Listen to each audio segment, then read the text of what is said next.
Hello students, good morning everyone.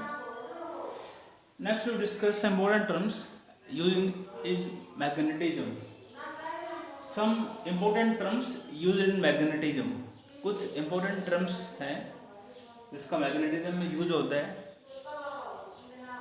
वो terms हैं उनको हम पढ़ रहे हैं. सबसे पहले इसमें दिया हुआ magnetic permeability. Magnetic permeability magnetic permeability जो होता है इसको हम रिप्रेजेंट म्यू से करते हैं. किससे रिप्रेजेंट करते हैं? म्यू से. It is the ability of material to permit the passage of magnetic field lines through it. Magnetic permeability जो है में एक ऐसी एबिलिटी होती है जिसमें से जो हमें मतलब एक ऐसी एबिलिटी होती है जिसमें से मैग्नेटिक फील्ड लाइंस जो है आपकी पास करती है. It is the ability of material. Magnetic permeability होता है it is the ability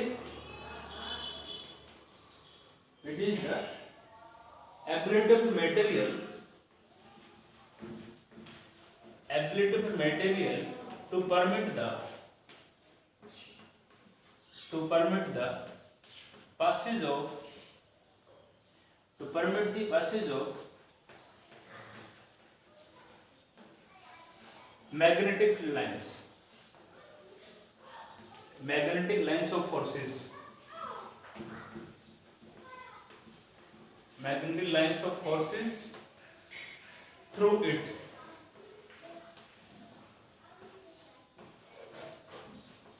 yo permeability जो है the ability of material to permit the passage of the magnetic field lines, or we can say that the degree to which a magnetic field can permeate the materials. Magnetic permeability जो होता है एक ratio होता है, ratio of the B by B naught.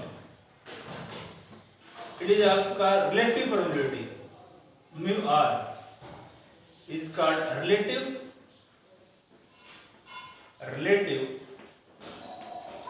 magnetic permeability.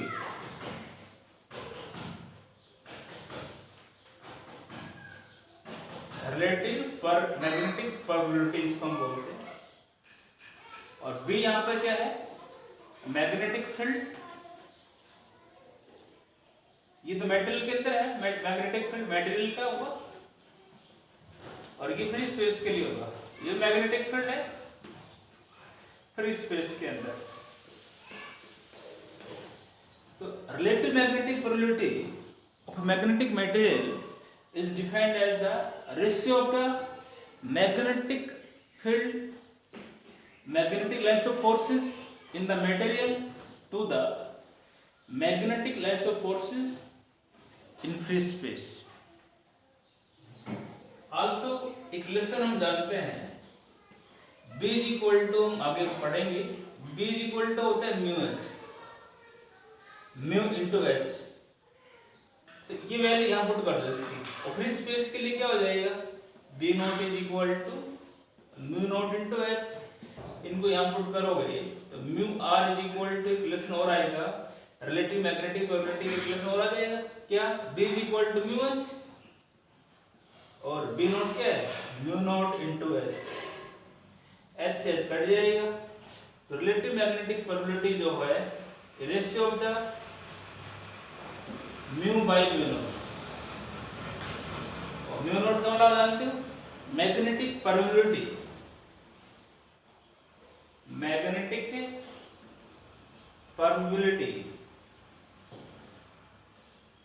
Of material. और ये किसके लिए होगा? फ्री स्पेस के लिए होगा. ये किसके लिए होगा? फ्री स्पेस के लिए होगा. तो यहां से इसमें हम यही कह रहे हैं रिलेटिव मैग्नेटिक परमिबिलिटी जो होगा it defined as the ratio of the magnetic permeability of the material to the magnetic permeability of the free space. ठीक है। और वैसे आप जानते ही हो म्यू नॉट जो होता है इसकी वैल्यू होती है 4 पाई इंटू 10⁻⁻⁷। ये भी कांस्टेंट वैल्यू है इसकी, आपको पता होना चाहिए, न्यूमेरिकल्स में भी काम आएगी। एक डेफिनेशन तो सबसे इंपॉर्टेंट एक टर्म तो यही थी, सब इंपॉर्टेंट ये टर्म्स सब मैग्नेटिज्म में यूज होती है। एक तो आपको ये था, यदि रिलेटिव मैग्नेटिक पोलैरिटी निकालनी हो तो इसका रिलेशन होगा B/B0। B का मतलब आप जानते ही हो, B का मतलब मैग्नेटिक फील्ड है, वो मटेरियल के लिए होगा, और नॉट ऑफ फ्री स्पेस के लिए होगा, ठीक है।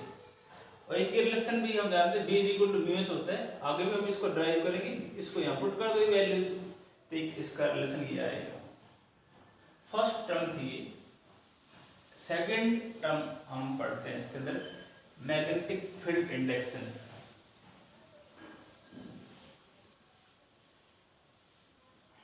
सेकंड इसके अंदर आपका है मैग्नेटिक, सेकंड टर्म इसके अंदर पढ़ेंगे हम magnetic field strength, magnetic field strength और मैग्नेटिक फ्लक्स डेंसिटी, एक ही बात है। मैग्नेटिक फ्लक्स डेंसिटी और magnetic field induction, magnetic field induction.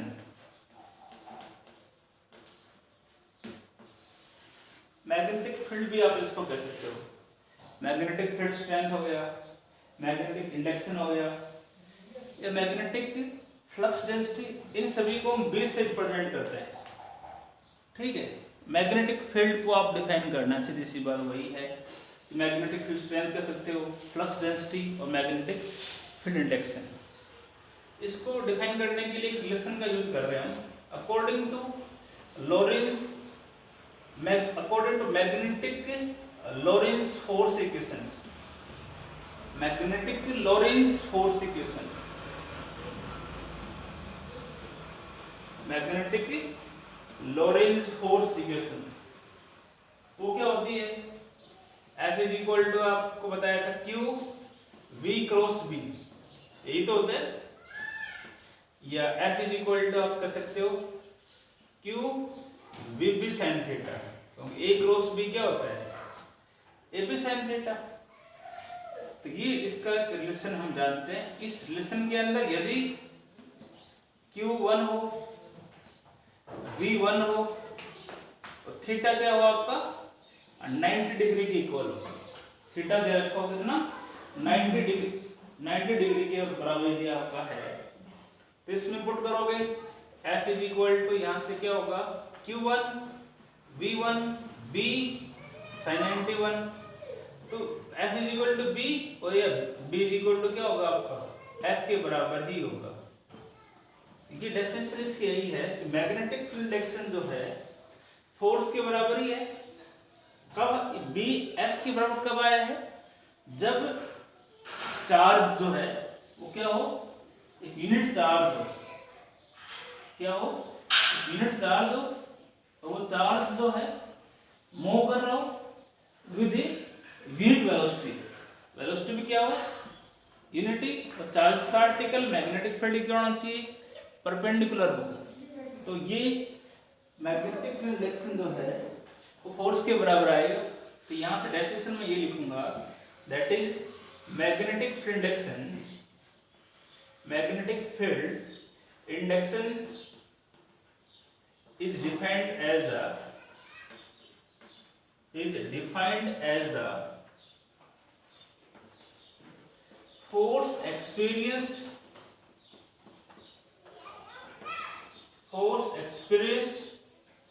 by unit charge by unit मतलब 1 unit charge 1 लिया होगा, unit charge moving with unit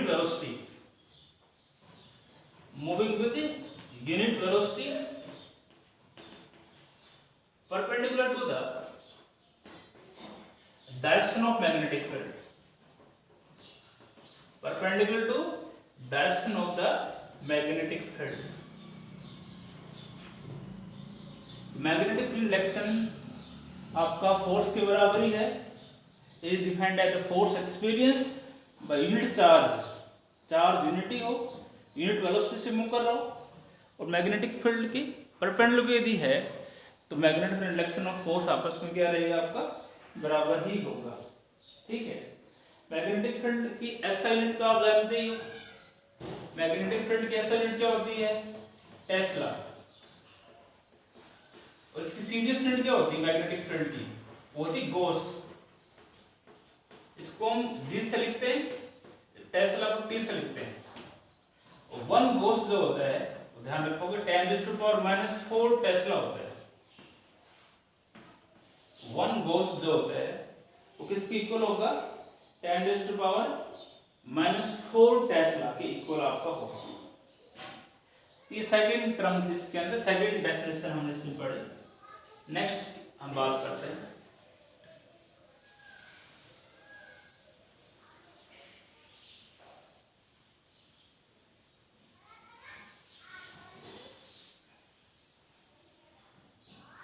next इसके अंदर हम पढ़ेंगे मैग्नेटाइजिंग फोर्स,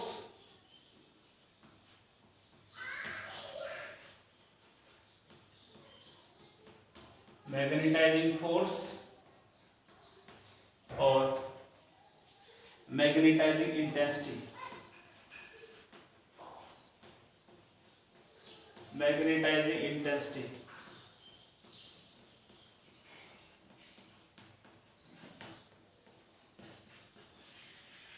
इसको हम H से रिप्रेजेंट करते हैं, मैग्नेटाइजिंग फोर्स और मैग्नेटाइजिंग इंटेंसिटी को H से हम रिप्रेजेंट करते हैं।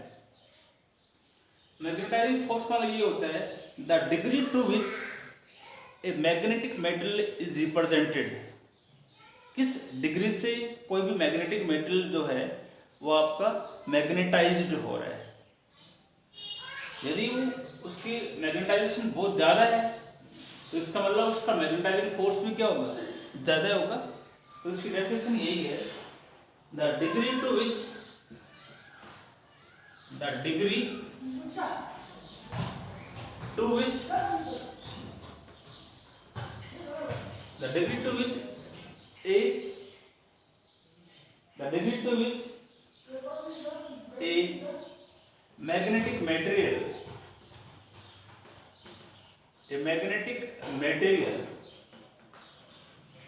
is magnetized is the degree to which a magnetic material is magnetized।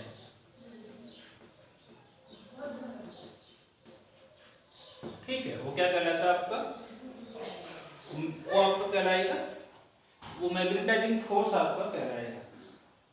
इसके रिलेशन निकालने के लिए हम ये जानते हैं, वी नो, जब कोई सोलेनोइड है उसमें हम करंट पास करते हैं, कोई सोलेनोइड आपका दिया हुआ है मान लो, उस सोलेनोइड में हमने आई करंट पास किया and n be the number of turn per length, तो उसके अंदर जो मैग्नेटिक फील्ड जो प्रोड्यूस होगा वो क्या था, म्यू एन आई। सोलेनोइड में जब हम करंट आई पास करते हैं तो मैग्नेटिक फील्ड उस मेटल के अंदर क्या होगा, एन आई, वो product of n into I, ये जो है ना एन आई, ये word term, the product of n I, product of n I is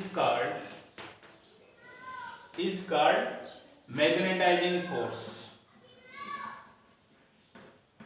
magnetising force. मतलब सीधी सी बात यही है, X जो होगा ना वो किसके बराबर आएगा, N इंटू आई के बराबर होगा, N इंटू आई के बराबर होगा, number of turn per length into current. ठीक है, ये आएगा। तो इसकी यूनिट क्या होगी, यूनिट निकाल सकते हैं इसकी यूनिट क्या होगी, N क्या है, number of turn per length, length metre, ampere per metre आ जाएगी, करंट के एम्पियर और इसकी करंट करंट की एम्पियर आपकी आएगी, एम्पियर पर मीटर इसकी यूनिट आपकी आ जाएगी। यदि ये तो आपका ये हो गया, तो ये रिलेशन मान लो पुट करते हो आप, तो B इक्वल टू यहाँ से क्या आएगा म्यू और Ni किसके बराबर है, H के बराबर, तो एक रिलेशन बताया पीछे हमने, ये आ जाएगा। यदि if inside a solenoid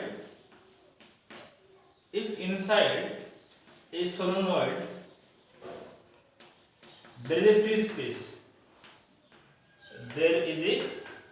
free space, यदि सोलेनॉइड के अंदर एक फ्री स्पेस है, तो उस केस में उस फ्री स्पेस में मैग्नेटिक फील्ड क्या होगा, mu not into H,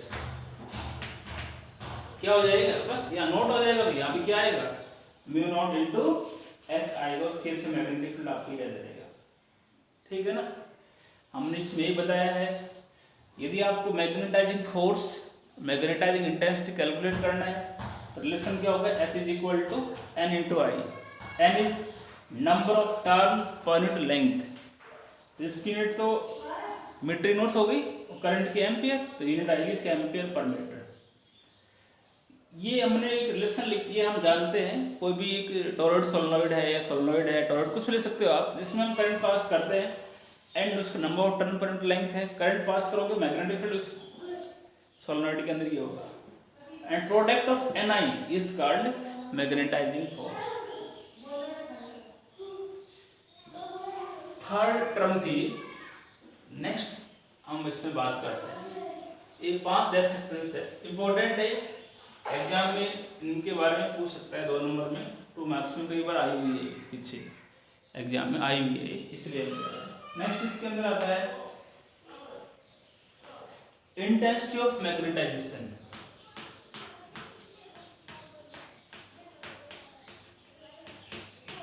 intensity of magnetisation,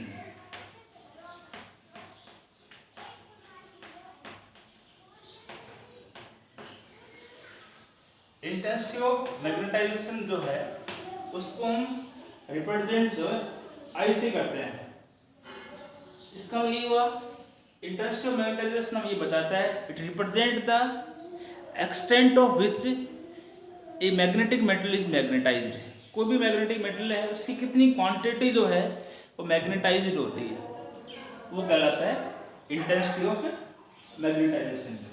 you can say that it represent the extent to which a magnetic metal is magnetised. लिख दो लाइन इसके अंदर, मेन बात तो यही, तो इसकी एक रिलेशन में भी मैं बताऊंगा। It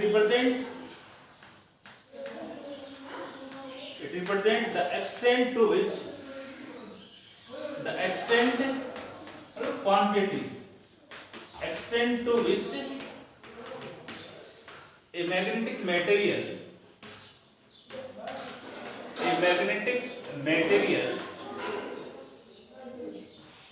is magnetized।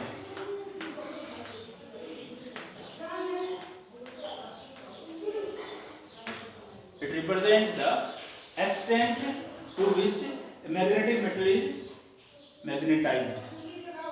Yeah, we can say that intensity of magnetization जो होता है, ratio of the magnetic dipolement,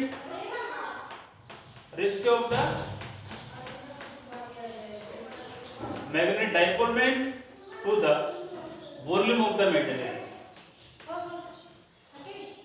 volume of material।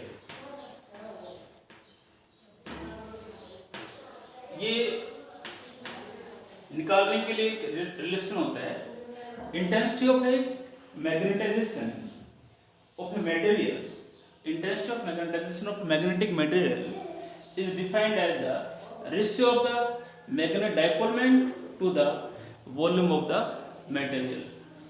तो मैग्नेटिक डाइपोलमेंट का रिलेशन हमने पीछे बताया था, m से इसको लिखते हैं, m होता है 2l into m होता है। और कोई मैग्नेट है, मान लो जैसे एक मैग्नेट है, ये साउथ पोल है इसका, ये नॉर्थ पोल है, डिस्टेंस इसका 12 हो गया, ठीक है। तो इसका वॉल्यूम जो होगा, वो क्या होगा 12 into area,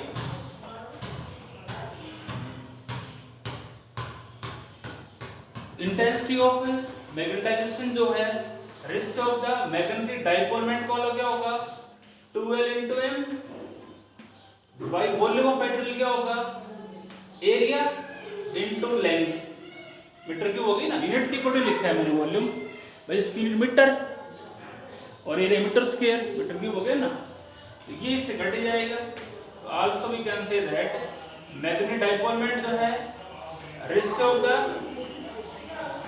the pole strength m का मतलब क्या है यहां पर m is pole strength ratio of pole strength to the area of cross section area of cross section area of bar magnet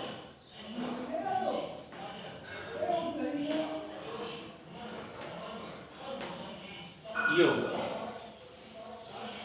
intensity of magnetization of a magnetic material is defined as the ratio of the pole strength to the area of cross section of a bar magnet ऐसा unit की बात करते हो pole strength की ampere metre होती है area की metre square तो इससे घट जाएगा यूनिट इसकी क्या आएगी एम्पियर पर मीटर ऐसा यूनिट इसकी क्या होगी एम्पियर पर मीटर होगी ठीक है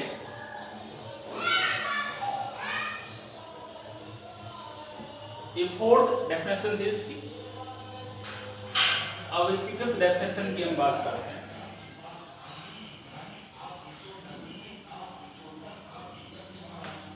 फिफ्थ इसमें है magnetic sustainability magnetic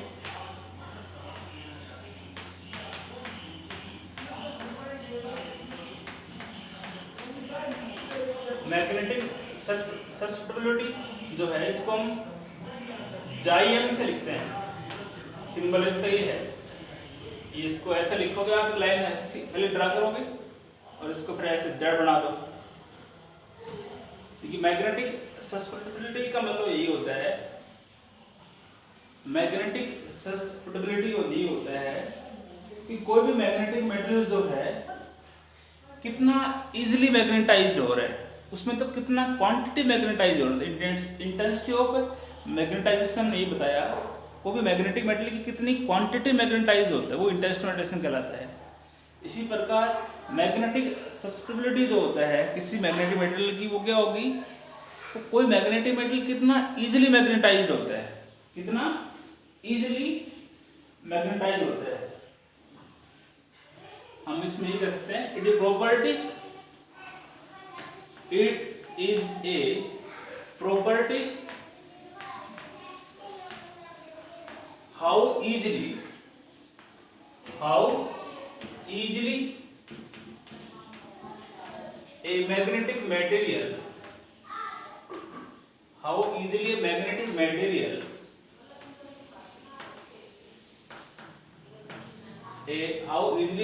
material is magnetized कोई मैग्नेटिक मटेरियल कितना इजीली आपका मैग्नेटाइज्ड हो रहा है किसको बताता है मैग्नेटिक सस्टेनेबिलिटी को आपको बताता है वैसे कोई मैग्नेटिक मटेरियल की मैग्नेटिक सस्टेनेबिलिटी यदि निकालनी है वो रेशियो होता है ratio of the intensity of magnetisation ratio of intensity of magnetisation intensity of magnetisation magnetic sustainability जो है ratio of the intensity magnetisation to the magnetising force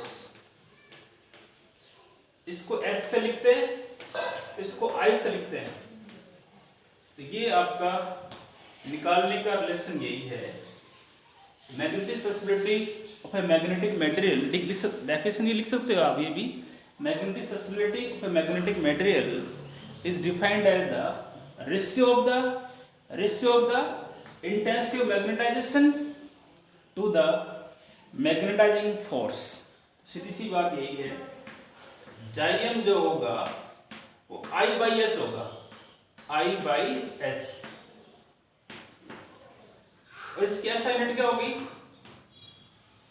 भाई इसकी भी एम्पियर पर मीटर आई की, और इसकी एच की भी क्या होगी एम्पियर पर मीटर। तो इसकी इट हैज नो यूनिट, इसकी यूनिट आपकी नहीं होगी। तो सीधी सी बात हमने इसमें यही बताई, मैग्नेटिक ससेप्टिबिलिटी जो है कोई मैग्नेटिक मटेरियल की जो होगी वो हमें ये बताता है कोई मैग्नेटिक मटेरियल कितना इजीली आपका मैग्नेटाइज्ड हो रहा है, ठीक है। और निकालना हो तो एक रेशियो होगा, ratio of intensity of magnetisation to the magnetising force, और आई बाई एच का रेशियो होगा इंटेंसिटी ऑफ मैग्नेटाइजेशन की unit ampere per metre, magnetising force की यूनिट एम्पियर पर मीटर, तो सेम क्वांटिटी का रेशियो होगा, इट हैज नो यूनिट, ठीक है।